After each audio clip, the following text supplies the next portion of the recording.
For more than 1,000 years, the resurrected Sith Empire advanced unchecked in deep space. All the while, we Jedi believed the Sith were extinct. Though several self-proclaimed Sith Lords challenged the Republic, they were all fallen Jedi, not true Sith. The true Sith were the biological descendants of the ancient red-skinned race native to Korriban. The true Sith were extinct, except those who fled into exile 900 years ago. The success of their reincarnated civilization is testimony to the dark genius of the Sith Emperor. But the dedication of the Imperial people must be acknowledged as well. In our brief glimpses into the Empire's secret history, one name stands out: Grand Moff Odile Viken, the founder of the modern Imperial military. As a child, Viken was one of the few hundred survivors who fled the carnage on Korriban at the end of the Great Hyperspace War. To escape their enemies, the Emperor led a small fleet of Sith ships in a hyperspace jump into uncharted regions. The exiled fleet wandered in deep space for many years thereafter. During this time, Viken learned navigation and became one of the fleet's most respected pilots.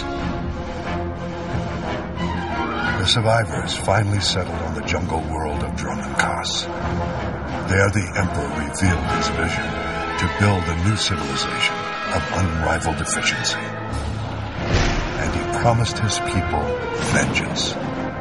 He promised them an empire destined to dominate the galaxy, an empire destined to bring about the Republic's destruction. The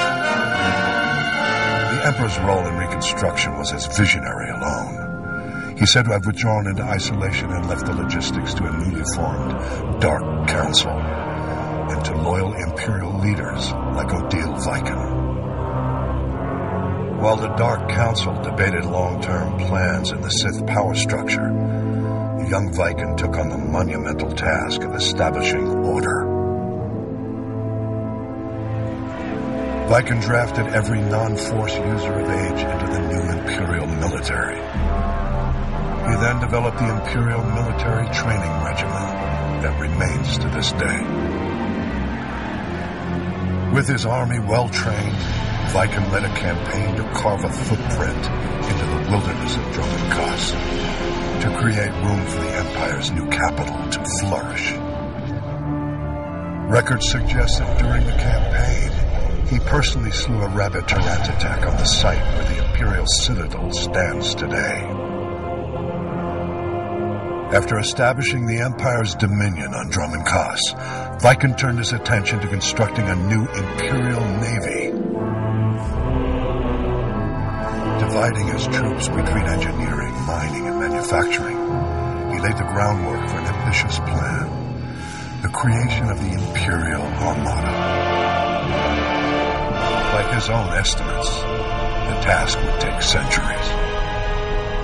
Viken knew he would never see even a fraction of his plan's success. Nonetheless, he garnered the support of the Dark Council and started the work. It was this act which earned Viken the honor of being the first Grand Moff recognized in the new Imperial military. Grand Moff Viken was eventually killed during an Imperial campaign to conquer an alien system in deep space.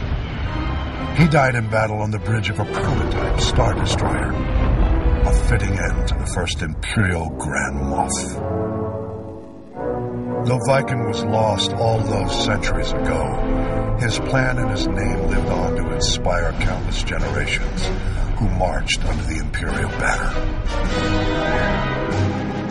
Viken's story represents the surprising loyalty the Imperial citizens show to an empire in which they will always be subservient to the Sith. I believe the roots of this loyalty lie in the events of the Great Hyperspace War. I'll explain my theory in a subsequent report.